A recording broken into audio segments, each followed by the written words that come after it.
ఆయనకి ఇచ్చే అడ్వైజ్ ఒకటే, ఇంత చేసినా కూడా కేసీఆర్ గారు కానీ కేటీఆర్ గారిని స్పందించడం లేదు, ఇక్కడ రావడం లేదు. ఈ ఏరియా ఎమ్మెల్యే గారు ఏమైపోయారో అర్థం కావడం లేదు. మరి ఎవరు సపోర్ట్ చేయట్లేదు ఏంటండి? ఓట్లు వేసుకునే టైంలో అందరూ ఓట్ల కోసం వస్తారు కదండి. ఆయనకి ఇదే మార్గం.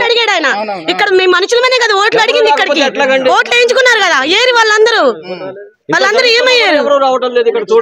ఇక్కడ దాకా వచ్చాను, ఇక్కడ మనుషులనే కదా వచ్చాడు, కుక్కలం పశువులని కాదు కదా ఓటు వేయడానికి. ఒక పూట పస్తులుండి ఒక్కొక్కరు ఇల్లు కట్టుకున్నారు. అంత సామాన్యుడు తన జీవిత లక్ష్యం ఒకే ఇల్లు కట్టుకోవాలి. 100 ఇల్లు కనుక్కోడు, 100 ప్లాట్లు కొనుక్కోడు సామాన్యుడు మాత్రం. ఆ ఒక్కదాన్ని నువ్వు కూల్చేస్తాడంటే, ఆ కళల సౌదాన్ని నువ్వు కూల్చేస్తావంటే అది ఎంతవరకు న్యాయం అండి? అది totally Hydraa Musi river front totally different. Hydraa కిందికి మేము రాము, వాళ్ళు మా మూసీ రివర్ ఫ్రంట్ కి రారు. మూసీ రివర్ ఫ్రంట్ కి హైడ్రా వచ్చే ఛాన్సే లేదు. This is has different laws, that has different laws. Hydraa కింద ఎవరైనా ఇల్లు కూల కొట్టాలి అనుకుంటే they don't need any notices. ఎందుకు అంటే అది FTL జోన్ లో ఉన్నారు, దే హ్యావ్ ఎవ్రీ రైట్. అది వాళ్ళు అట్లా ఒక లా డిజైన్ చేసి పెట్టుకున్నారు, ఎవరు? మన గవర్నమెంట్ వాళ్ళు. బట్ మూసీ రివర్ ఫ్రంట్ వారికి హైడ్రా రాదు. But who knows, any night, mid night, over night ఏమన్నా చేంజెస్ అవ్వచ్చు. బట్ నౌ ఇవాళ ఉన్న స్టేట్మెంట్ వరకు హైడ్రా ఇక్కడికి రాదే రాదు. అది వాళ్ళు చెప్తారు. మీరు ఎందుకు భయపడుతున్నారు సార్? హైడ్రాకి దీనికి మేము లింక్ లేదు. మూసీ రివర్ ఫ్రంట్ లో ఉన్న వాళ్ళకి రివర్ బెడ్ లో ఉన్న వాళ్ళు వేరు, బఫర్ జోన్ లో ఉన్న వాళ్ళు వేరు.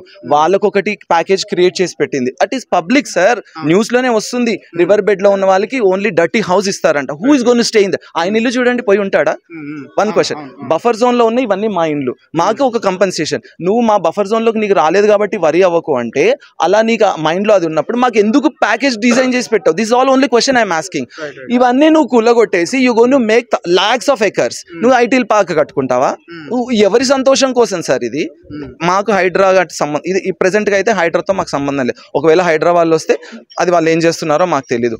కానీ వీళ్ళ ప్లాన్స్ అన్ని కూడా మమ్మల్ని ఒక కోర్టుకు పోనీయకుండా, కోర్టుని కూడా మ్యానిపులేట్ చేయడము, సాటర్డే సండేస్ ని తెప్పించుకోవడము, 1 వీక్ ఇవన్నీ కూడా కోర్టుకి హాలిడేస్. ఇప్పుడు కావాలని 10 days, ఇవాళ Friday, Saturday Sunday Dasara holidays, 15 days కోర్టుకి హాలిడేస్. కావాలని డిజైన్ చేయొద్దు, కావాలని ప్లాన్స్ చేస్తున్నారు, మా దగ్గరికి రావద్దు. దయచేసి గవర్నమెంట్ కి కోరేది ఒకటే, మేము అంతే అంతే. పోయింది అంటే ఆయన మా డాడ్ లాగా. నా కష్టం వచ్చినప్పుడు కష్టం వచ్చినప్పుడు ఎన్నో ఆదుకున్నాడు. ఆయన మాకు ఫస్ట్ నుంచి ఉన్నారు. ఆయన ఇక్కడ చాలా బాధ వస్తుంది సార్. ఆయన ఇల్లు పోవడం, ఎవరు ఇల్లు పోయినా బాధే. హానెస్ట్లీ ఆయన ఇల్లు పోతుంది అంటే అతను మా నాన్నలా అంటాడు. అతనికి ఇన్ఫర్మేషన్ కూడా లేదు. అంకుల్ అతనికి వినిపించదు. నేను ఇంటికి వచ్చి అంకుల్ ఇలా అవుతుంది అంటే క్యా కరేంగే బేటా, నేనేం ఆన్సర్ చేయాలి? అతను చూడండి సార్, అతని బోర్డు చూడండి, డెప్యూటీ కలెక్టర్. ఒక డెప్యూటీ కలెక్టర్ కే దిక్కు లేకపోతే సామాన్య ప్రజలకు ఏముంటుందండి? మేము ఇక్కడ ఒక యూనిటీగా బతుకుతున్నాం. If you want to divide and undivide rule, you die in that. ఆ మూసులోనే పడి చేస్తావు. మాకు ఇలాంటిది అవసరం లేదండి. అతను డెప్యూటీ కలెక్టర్ చూడండి, ఆ బోర్డు చూడండి, అతను ఎన్ని సంతకాలు చేసి ఉంటాడు, ఎంత మేనేజ్ చేసి ఉంటాడు. అతనికి కావాలనుకుంటే బీయింగ్ ఏ డెప్యూటీ కలెక్టర్ ఎంత బ్రైబ్ చేసి ఉండొచ్చు. బట్ నీతిగా బతికినాడు. ఆయన నీతిగా బతికి చిట్ట చివరిలో ఇల్లు కొనుక్కున్నాడు. 3 daughters పెళ్లి చేశాడు. ప్రతి ఈవెంట్ లో మేము పార్టిసిపేషన్ చేస్తాం సార్. మేము అందరం ఒక ఫ్యామిలీ లాగా ఉంటాం ఇక్కడ. సో ఇది విడగొడుతున్నాడు అంటే ఫ్యామిలీని ఆయన ఏం చెప్పొచ్చాడండి ప్రమాణ స్వీకారంలో? నేను ఈ ప్రజల్ని కాపాడుతా, ఈ ప్రజలు నా వాళ్ళు. ఏరి ప్రజల్ని ఏం కాపాడుతున్నావు నువ్వు చేసే పని వల్ల ఇంతమంది పానిక్ అయిపోయి నిద్రపోకుండా, తిండి లేకుండా, చిన్న పిల్లలకి అర్థం కావట్లేదు మా ఇంట్లో ఎందుకు మా నాన్న బాధపడుతున్నాడు, ఎందుకు మా అమ్మాయి ఏడుస్తుంది అనేది మా ఫ్యామిలీస్ అందరు రోజు డిస్కషన్ పెడితే రాత్రి మా పాప ఏడుస్తుంది రోడ్డు మీద పడి. నాన్న నేను ఇంట్లోనే పుట్టాను, ఇంట్లోనే పెరిగాను అంటే, అంకుల్ ఇల్లు పోతుందమ్మా అంటే, పోనీకండి నాన్న, నేను కాలేజ్ వెళ్తున్నాను ఆపండి. సార్ ఆయన రాత్రి ఏమన్నారు? ఆఫీసర్ ఇక్కడ ఉన్నారో లేదో, సార్ మీరు చేతులు కట్టుకొని, సార్ మీరు ఇక్కడ ఉంటారా, మేము ఈ పాలసీ తెచ్చాము, ఇది ఉంది అంటే సార్ చెప్పాడు, నేను వెళ్ళాను. మరి మార్నింగ్ 10 hours కూడా కాలేదు, ఇంత ఫోర్స్ ఎందుకు వచ్చిందండి? I'm I right are wrong? ఇంత ఫోర్స్ ఎందుకు తెచ్చారు అంటే, మీరు ఏం చేయాలనుకుంటున్నారు? You have already design what you want to do. అంటే ఇప్పుడు ఆయన ఇల్లు కూలగొట్టడము, ఆయనని రోడ్డు మీద పడేయడం. 78 years లో ఆయన ఎక్కడ పోవాలి? మా అబ్బాయిలు కూడా లేరు. అల్లుడు దయదలిస్తే ఆయన ఇంటికి పోయి ఉండాలి.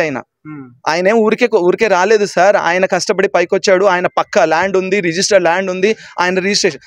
ఆయన డెప్యూటీ కలెక్టర్ అయిన తప్పు చేస్తుంటే మేమందరం తప్పు చేసినట్టే కాదు కదా.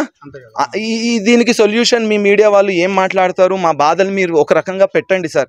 We are presenting in front of media. ఇది ఏ రెమ్యునరేషన్స్ అవసరం లేదు మాకు. We're not going to move hell of from here. We're going to stay here. This is our life. ఇంకా ఈఎంఐలు కడతా ఉన్నాము. ఇంకా ఈఎంఐలు కడతా ఉన్నాం. ఎవరిస్తాడు నీకు ఈఎంఐ కట్టేదానికి డిజైన్ లేదు. వస్తా నేను యాక్సెస్ చేస్తా, నువ్వు తీసుకుంటే తీసుకో లేకపోతే లేదు, రేపు ఒక మిషన్ తీసుకొస్తా. మేము ఎక్కడ ఉన్నాం సార్? మనం పాకిస్తాన్లో ఉన్నామా? నేను అడుగుతున్నాను. అక్కడైతే చెయ్యండి. ఇది ఏం బార్డర్? ఇది ఏం వచ్చే సంవత్సరం కాలేదు, 100 రూపాయల బస్సు ఫ్రీ అని చెప్పి వాళ్ళకి వేసిన భిక్షతో మన దగ్గర ఇంత చేస్తున్నారు. సార్ మీరు చాలా కష్టపడి పైకి వచ్చి ఉండొచ్చు, మీరు ఎన్నన్నా చేసుకోండి, ఆల్ బిజినెసెస్ ఏమన్నా చేసుకోండి, బట్ నార్మల్ పబ్లిక్ మీదకి వస్తే ఇంకా చూస్తారు మీరు. This is only a start. ఆయన ఒక్కిల్లు పోతేనే ఇంత మంది వచ్చాం మేము. రేపు ఇన్ని పోతే మీరు అండర్ ఎస్టిమేట్ అయ్యకండి. Whole colony will come and they will kill them. మేము చెప్తున్నాం, అదర్ మమ్మల్ని చంపిపోండి. So simple. सर्वे करने के लिए आया था ना, क्या बोल के गया आपको? पटल लैंड बोल के गए उन्होंने। पटल ने वो दिन 84-85 की बात बोल रहा हूँ मैं तुमको, आपकी बात नहीं है। सर्वे करके आके पटल लैंड है बोल के बोले, वाहन देख के खाली एंकरेजमेंट के लिए आए थे यहाँ पर। जब उन्होंने पूछ रहे आपको, वो लोग क्या बोल के बोल रहे कब वो लोग कल आया था ना, कल आया था ना, बोल के बोले कल क्या बोल के गया आपको? मूसी रिवर का इंस्पेक्शन को सर्वे के लिए आए हम लोग। ओके, ये इधर का जो है मार्किंग करे हम लोग बोल के, वो गूगल मैप दिखाए, उसमें रेड लाइन जा रही, ब्लू लाइन जा रही बोले। रेड लाइन में जितने भी है वो FTL में है, ब्लू लाइन में जो है बफर जोन में है बोल के बोले। तो उसका सर्वे करने को आए हम लोग। और ये डबल बेडरूम जो ले रहे वो लोग, उन लोगों के ऊपर SRBX बोल के लिख के जा रहे बोल के बोले। अभी कुछ क्या है आगे काम को नहीं मालूम बोल के बोले। डबल बेडरूम ऑफर करे सो भी बोलो, डबल बेडरूम ऑफर करे सो भी अब बोला ना मैं, वही डबल बेडरूम ऑफर करे वो लोग। हाँ करे तो नहीं बोल, बिल्डिंग छोड़ कर डबल बेडरूम में जाके रहने का क्या है फिर? लेकिन वो ऑफर दे रहा है ना। हाँ फिर वो जाके कार्ड की डब्बी में बैठ कर रहे ना, कहीं कोई इंडिपेंडेंट हाउस तो भी रहे तो वो बात अलग है। ये बात क्या है, अपने डबल बेडरूम में जाके वो कैसा कंस्ट्रक्शन है क्या नहीं, गवर्नमेंट का मालूम है। अच्छे पुल टूट जा रहे तो घरों का क्या है?